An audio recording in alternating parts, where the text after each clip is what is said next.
Good day, students. Professor Pontificate here. Your course instructor, Professor Matt, asked that I come talk to you today about the nature of literature adapted to film. Such a kind man, his request I could not deny. Today, students, I will be talking about the telling mode of narrative versus the showing mode, and the virtues and vices of each. I will also be talking about different genres, sharing some insights into how they have been adapted to film throughout history.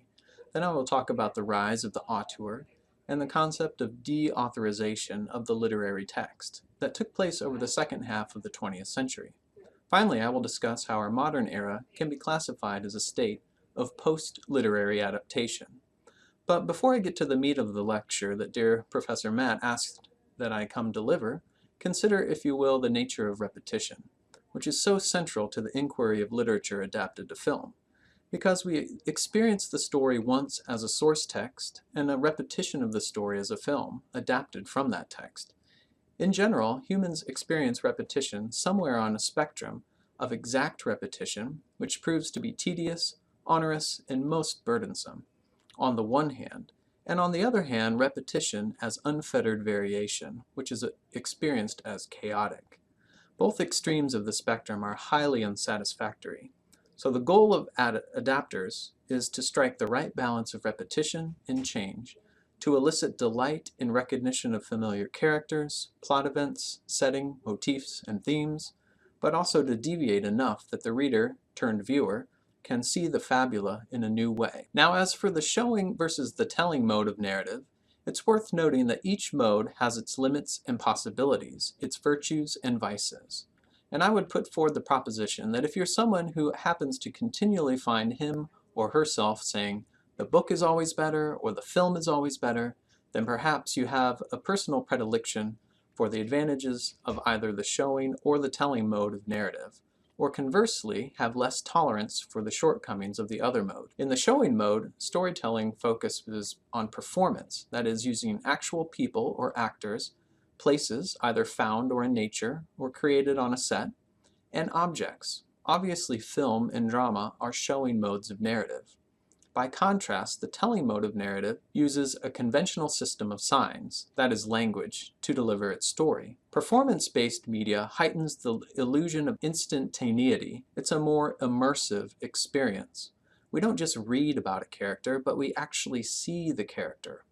Drama is very limited in perspective. The audience experiences a live performance only from one point of view, the seat they have purchased. Film, by contrast, extends the limits of drama by creating a variety of cinematic points of view, by using a multi-layer soundtrack, and film is more free to move through time and space.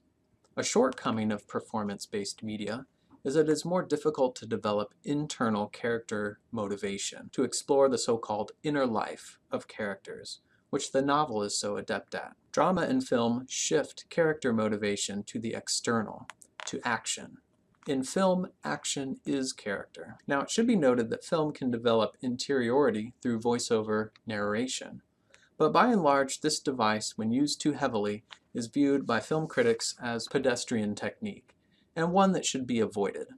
Filmmakers may also suggest interiority through the use of close-ups, directors' interpretive point-of-view shots, and musical cues.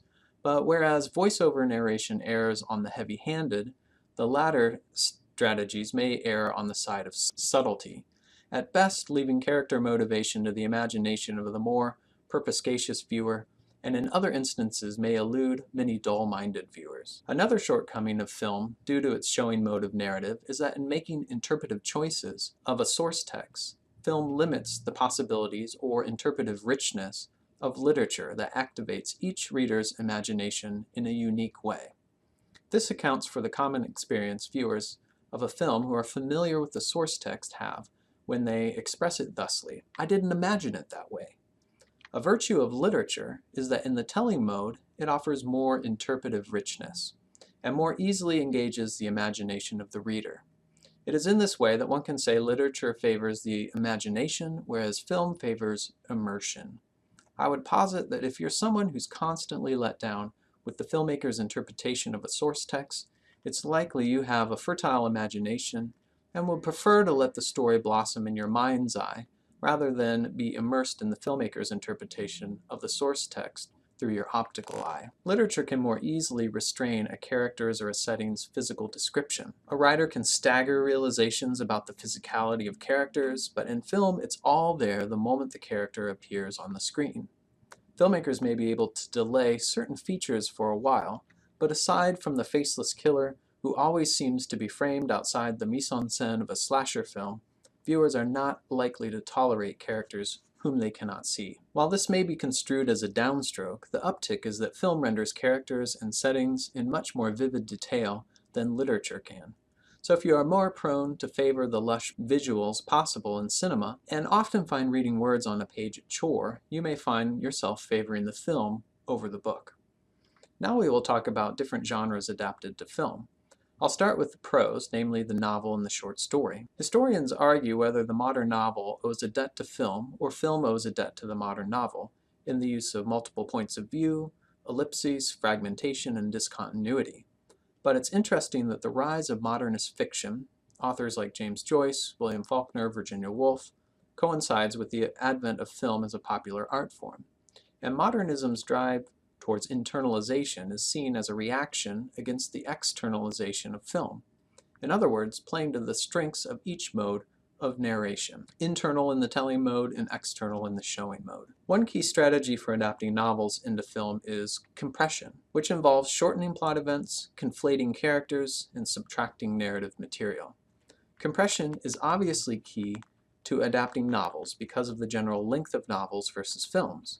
If we think of the rough equation of 1 page of text equaling 1 minute of screen time, then a 300-page novel would be a 5-hour-long film, most unacceptable to audiences. Novels tend to be less linear than films, indulging in tangents that might enchant a leisurely reader, but would prove an irritating detour to a film viewer. Thus, adapters tend to craft a clearer causal chain of events in film. Finally, readers of a novel control the rate at which narrative material is digested. Some who may have an afternoon to kill in an airport may read a novel in one setting, but such experiences are rarer than the reader who takes a week, a month, or more to read a novel. By contrast, films are created to be experienced in one setting, that is, what Poe called the single effect theory, and viewers are subjected to the filmmaker's control of time. Short stories are also prose, but whereas the novel's key strategy involves compression, the short story relies heavily upon the strategy of expansion. If the average short story is about 20 pages, that would translate into a 20-minute film. By necessity, adapters must add narrative material to fit the format of a feature film, which generally clocks in somewhere between 90 and 120 minutes. Unlike the novel, short stories do share the single effect theory with film. Drama too shares the single effect theory. Although we may read a play in the same way we might read a screenplay, the play is meant to be performed, so we think of drama as principally a performative or showing mode of narrative. One common distinction between performance in drama versus performance in film is that a dramatic actor performs a role, but in film, an actor becomes the character, simultaneously bringing prior characters to bear on his or her current one, whereas the theater actor plays a single role, leaving it behind on the stage for the next performer. Another difference between drama and film is in their dealings with time. Live drama is bound by a chronological flow and the unity of time, whereas film can very easily deal with flashbacks and skip around throughout time. Drama unfolds in real time, but film can easily compress or expand time, so there's not the strict one-to-one correspondence with real time in film as there is in drama. Throughout history, we can identify 3 different traditions of adapting plays to film. The first is called a filmed play. In a film play, the adapter seeks to retain the aesthetics of live drama with minimal sets and favoring an objective point of view. In a film play, viewers are very well aware that they are watching a film version of a play. The best examples of film plays may be the BBC's Shakespeare productions. These films look very much like live theater. The second approach to adapting drama is called dialogic, in which elements of the drama are in conversation with elements of film. Certain scenes may retain the dialogue near verbatim, and at times a viewer may feel like they are watching a play. But other narrative elements are opened up. Perhaps new settings are explored, different points of view are crafted that may be more cinematic than dramatic. A dialogic approach has one foot in drama and one foot in cinema. The third approach is a translation into film, in which all aspects of the play are envisioned through the elements of cinema. When viewing a film that is a translation of a play, many viewers might not be aware that they're watching an adaptation of a play. Let's examine a key shift in filmmakers' attitudes towards adaptation that occurred in the second half of the 20th century. While we know from previous discussions that in its inception, film looked to the medium of literature to create cultural cachet for an emerging art form. By the middle of the century, film had established itself as a legitimate art form in its own right, thanks in the part to the rise of auteur theory, which emerged in France in the 1950s, in the writings of the critics of the Cahiers du Cinéma journal, and spread throughout Europe and later into the United States. Auteur theory, in short, made the argument that certain directors functioned as authors of the film. Auteur directors were not mechanics, but rather true caretakers of the story, translating their personal vision to the screen. Not all directors are auteurs, but auteur directors are generally argued to exert more control over the writing and post-production phases of the filmmaking process, ensuring their version of the story is one that survives final cut. The French critics argued that the rise of the auteur tradition was in opposition to the tradition of quality we've talked about before. That is perhaps best embodied by David O. Selznick's claim to Hitchcock, "We bought the book Rebecca and I intend to make Rebecca." Hitchcock's retort to Selznick quintessentially embodies the auteur's position.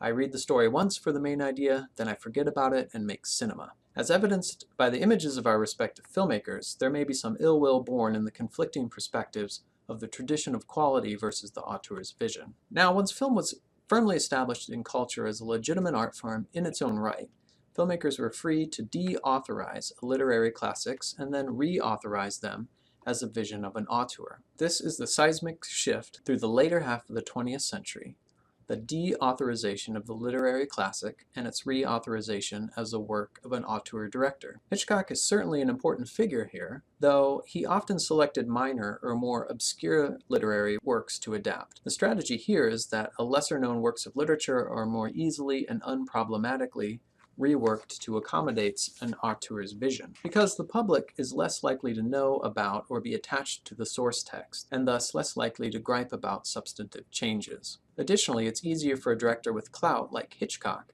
to eclipse a lesser-known literary author. Stanley Kubrick is another key figure who crafted an auteur persona as a maverick director who at times engaged in open warfare with his source text, as evidenced in A Clockwork Orange and The Shining. The end result in both cases was a Stanley Kubrick film which the authors of the respective novels disliked, feeling the film betrayed their intention and was unfaithful in its adaptation. Finally, let's consider the nature of adaptation in the 21st century, what some have called a post-literary culture. I would argue the novel has been dethroned as the dominant medium of storytelling, and as a consequence, adaptations today, although still often adapted from literature, no longer need the cultural cachet of their literary antecedents to establish their worth. Instead, film may bypass canonical literature and just as likely be adapted from comic books, graphic novels, video games, TV commercials, established film franchises, and even amusement park rides, such as a commercially successful Pirates of the Caribbean. Yes, a film franchise based on an amusement park ride. The precursor to such post-literary adaptations is the 1985 film Clue, which was based on a board game. If the saying is true that society gets the art it deserves, then our contemporary society warrants movies adapted from comic books, graphic novels, and amusement park rides, since those tend to exhibit heftier financial investments, greater frequency, and better box office than films adapted from Shakespeare and the classics. This is Professor Pontificate signing off until next time. Meanwhile, do not bother me with your questions, for I will be engaged in the life of the mind. Instead, consult your benevolent instructor, Professor Matt.